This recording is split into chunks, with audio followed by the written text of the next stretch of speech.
couple of minutes.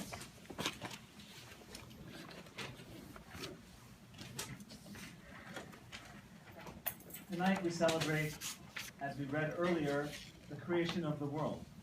Not just the Jewish world, but the whole world. And naturally, one thing that we come back to every year is our creation story that we read in our Torah. Although it's a little bit challenging sometimes for us to read that story, but I wonder if we can take a few minutes and piece together a few of the days of creation without any help from our Machzor. So let's try to start together on the first day of creation. What did God create on the first day? Good. Light, heaven and earth, some say. We have a little bit of debate here. This is good. This is good. Let's go on to day 2 for a second. Let's go on to day 2. What about day 2? Water and land. Good. Water and land. Not quite, actually. The first was, you're thinking ahead to day 3, Carol. Yeah, the water. Right. So on day 2, we have this idea of firmament, of heavens being split from other heavens somehow. It's not exactly so clear, but the word water is in there as well. The word mayim, yeah. So that's day 2. And then day 3, Carol, you helped us out already. We have land from sea. And then day 4, anyone? Day 4? Plants. Not quite, Mom. Day 4. Sun and moon. Day 4 is the sun and the moon. And this should make us say, hold on a second. I thought God created light on day 1. So this leaves us with what I call the riddle of the light. What on earth, or not on earth, was that light if we know that sun and moon don't come till day 4? Vayomer Adonai, Vayomer Elohim Yehi Or, Vayehi Or. God said, let there be light, and there was light. We know it very well, but we might not ever really think to ourselves and try to figure out what exactly is that light. It certainly can't be physical light as we know it and understand it today. It has to be some sort of metaphor. It has to be something symbolic, standing in for something. Because what we know as light, when we see these lights or the light of the sun, that, by the Torah's own account, doesn't come to day 4. So I've been thinking about this, and then I got to thinking, well, in colloquial English, we also seem to recognize that light isn't always physical light. I've seen the light! We don't think that someone who says that really means that they see these lights or the light of the sun. Or, you light up my life. I don't think we mean that in a physical way, although maybe sometimes when your loved one turns on the light for you if it's dark, that could work. Or a light bulb went off in her head. I hope that isn't meant literally, because I don't think we want any light bulbs inside her head. So, both in our Torah and in our modern day use of the word light, we are recognizing that there's something about light that is not just physical, that's much more than that.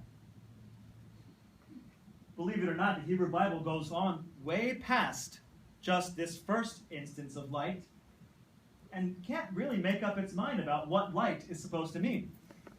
In fact, there are 176 references to light in our Hebrew Bible, not just as a noun, but also as a verb.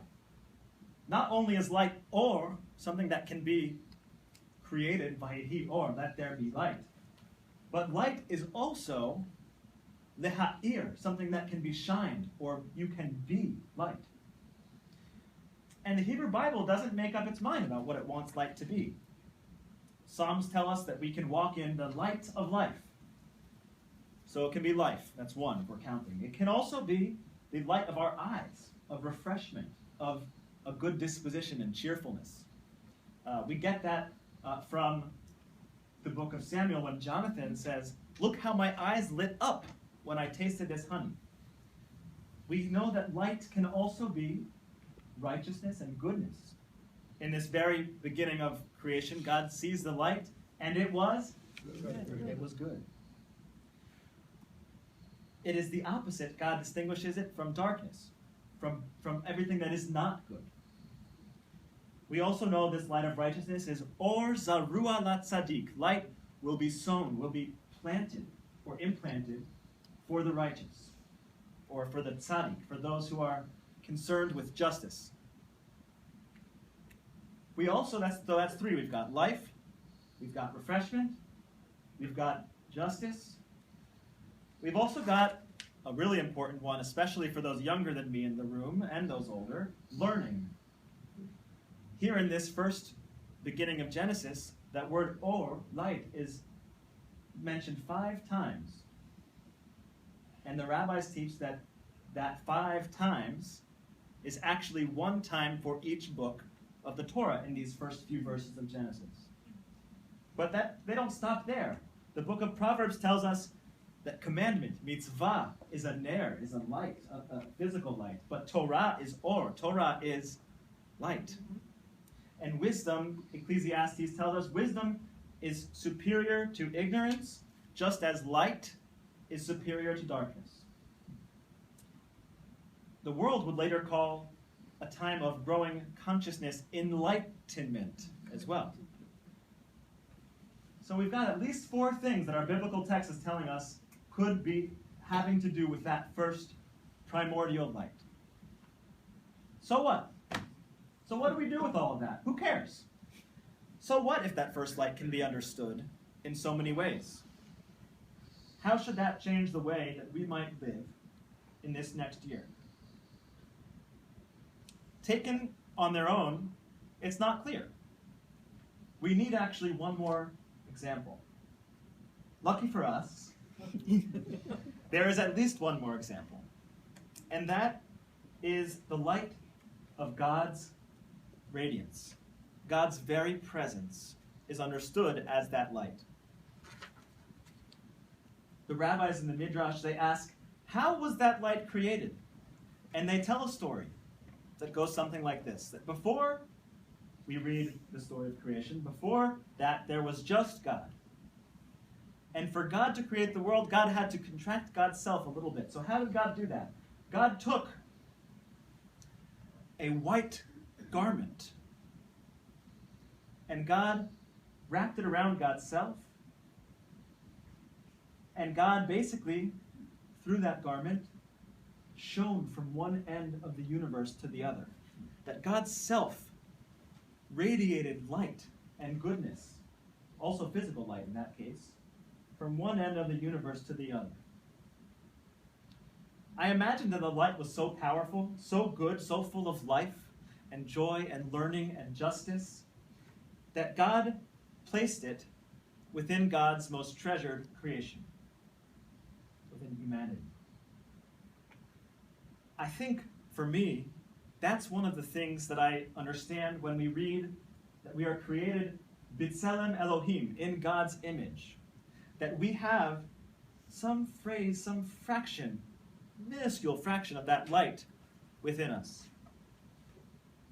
Maybe that's what the prophet Micah meant when he writes and speaks, I have fallen, but I rise. Though I sit in darkness, God is light for me. In other words, God's presence can shine even to the darkest places within him, within Micah, but also within us if we take ourselves and put us in that place of darkness. If we understand the light that way, that it's part of God's very presence, and is also something intrinsic to us, to every human being, then when we feel like we're sitting in darkness, we might seek within to find that light. So what do we do when we don't find it, when we have trouble with it? What if the place we find ourselves in, as this year ends, as the book of life is opening for us, as we understand at Rosh Hashana, What if the place we're in is so dark that we can't see God's light within us as shining us the way to choose life or justice or love or hope? What then? At such a time, if we might feel that way, it's pretty dark.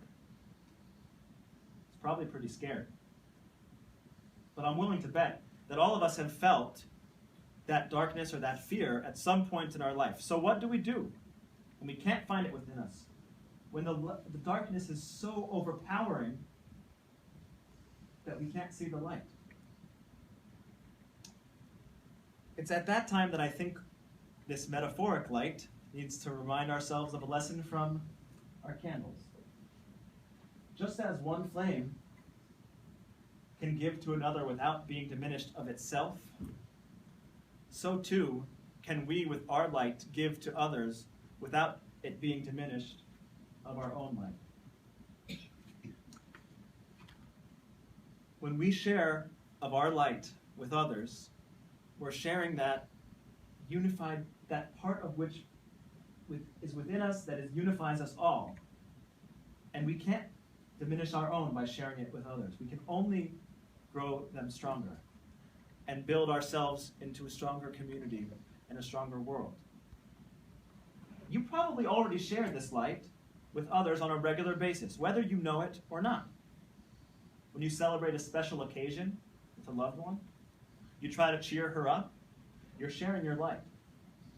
When you sit to learn or debate or talk with something out with a friend, even to share why you disagree with them, you're sharing your light. However it is that you might share it, I think that this is perhaps the most important lesson we learn from that very first light of creation. Yes, it's beautiful that light can be life and joy and learning, but when we remember that it can be understood as part of that godliness within us, part of that B'Tselem Elohim-ness, that made in God's imageness within us, and then share it with others, what we're really doing is remembering that let there be light is a call to action. That I can let there be light, and Jacob, you can let there be light too, and Judith, you can let there be light too, and every single one of us can let there be light, not only within ourselves, but within all of those around us. I want to close this thought with a biblical version of this call to action, this let there be light, because we find it in the words of the prophet Isaiah, and in his vision for a time when the world will be one and will be at peace. He says, on that day, all people shall come and say, come, let us ascend to the mountain of God, that God may instruct us in God's ways, that we may walk in God's paths. O house of Jacob, that's us. O house of Jacob, come and let us too walk in the light of God. This message is not new, but perhaps we can use it to renew ourselves as we approach this next year. May this year be a year in which we seek light and create light and use our light to shine our best selves upon the darkest corners of our world. Shana Tova.